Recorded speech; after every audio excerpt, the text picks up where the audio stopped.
জি, আসসালামু আলাইকুম। আমি ভুল নিয়ে এর আগে ২টি ভিডিও করেছিলাম। আজকেও একটি ভুল নিয়ে আ একটি কথা বলব। সেটা হলো যে ইনভেস্টমেন্ট করা।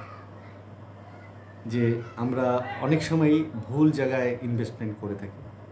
কারণ আমাদের দেশে এখন ব্যবসা-বাণিজ্য চারদিকে প্রসারিত হচ্ছে এবং সেই সাথে, সাথে প্রসারিত হচ্ছে যে আ জেনুইন, ইনজেনুইন ব্যবসায়ী। অর্থাৎ সত্যিকার অর্থে ব্যবসায়ী আর কিছু প্রতারক, প্রবঞ্চক ব্যবসায়ী।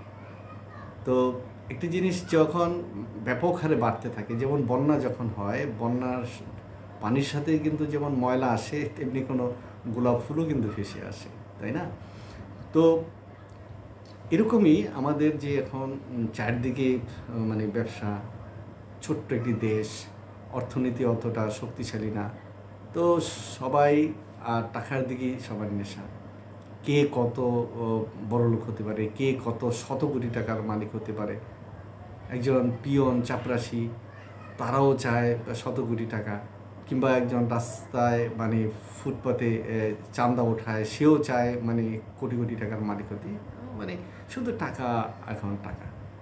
কারই সোনার বাংলাদেশ, তো মনে করে যেখানে হাত দিব সেখানেই সোনা।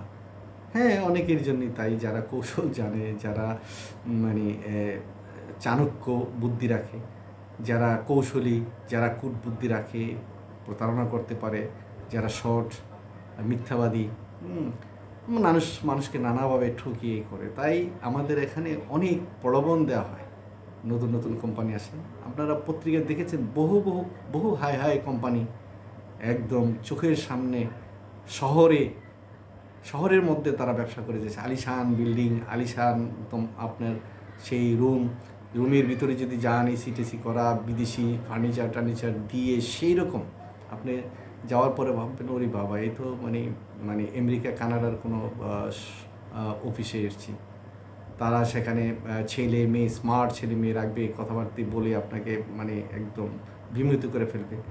তারপরে যাওয়ার সাথে, সাথে আপনাকে সেরকম দামি কাপ পিরিচে আপনাকে চা দিবে, অথবা কফি দিবে, অথবা কোল্ড ড্রিংকস দিবে, ইত্যাদি, ইত্যাদি। তারপরে সোশ্যাল মিডিয়া, তারপরে কিছু এলাকাভিত্তিক দালাল সৃষ্টি করা, এগুলি করে তখন কার কাছে পয়সা আছে এলাকাভিত্তিক, হ্যাঁ? কে মানে পেনশনে গেল, কিংবা কার বিদেশ থেকে টাকা আসলো, ছেলেরা বিদেশ থাকে, কিভাবে ওই টাকাটা হাতে মুঠো করা যায়। যে আমাদের যারা মোটামুটি এই মধ্যপ্রাচ্যে আছে, সৌদিতে আছে, ইরাকে, তারপরে আছে লিবিয়া, বিভিন্ন দেশে, অর্থাৎ আ আ ইয়েমেন, বিভিন্ন জায়গায় আগে চাকরি-টাকরি করতো, এখনও করে। তো সে সমস্ত দুবাই চাকরি করে, তারা কষ্ট করে আসলে টাকা পয়সা পাঠায়, হয়তো বাপ ভাইয়ের কাছে অথবা স্ত্রীর কাছে। সেগুলি তখন টার্গেট করে নেয়।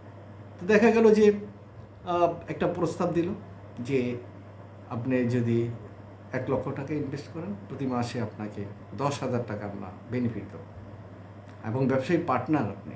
এবং এখন প্রশ্ন হলো, ওই টাকাটা গ্যারান্টি কি?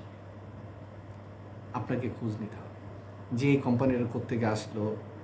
দরকার হলে একজন মানে আইনের লোকের কাছে, অর্থাৎ পুলিশ বিভাগের কাছে যেতে হবে যে ওখানে এরকম একটি ব্যবসা হচ্ছে, তো আমি তো এখানে ইনভেস্ট করতে চাই, তো আপনারা কি একটু খোঁজখবর দিতে পারেন কি না?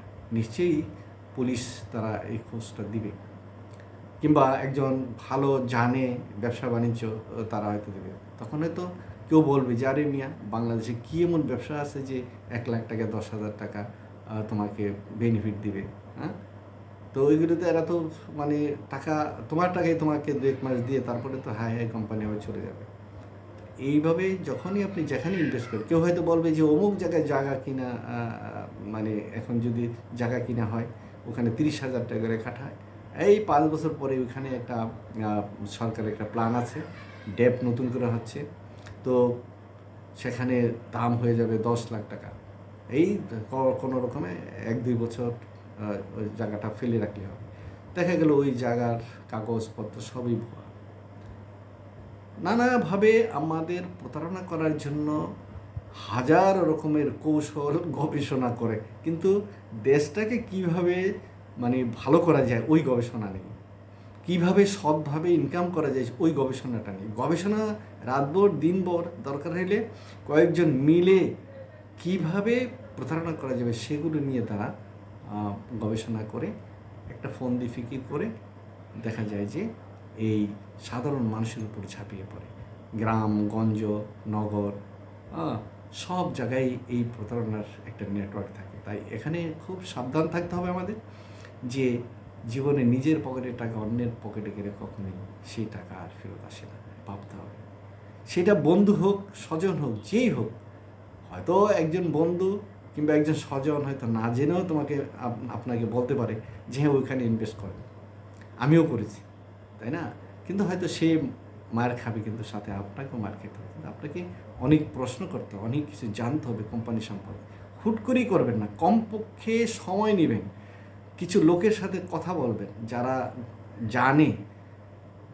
জানে বাজার ব্যবস্থা সম্পর্কে জানে, দেশের অবস্থা সম্পর্কে জানে, অর্থনীতি সম্পর্কে জানে, সব কিছু যারা জানে এরকম লোকের সাথে আপনারা একটু পরামর্শ করবেন। তাহলে দেখা যাবে যে টাকা অতি লোভে আপনি পড়বেন না, এবং পড়লেও নিজেকে কন্ট্রোল করতে পারবেন। তাই অতি লোভ খুব খারাপ। গ্রামে একটা কথা আছে যে অতি লোভে তাঁতি নষ্ট।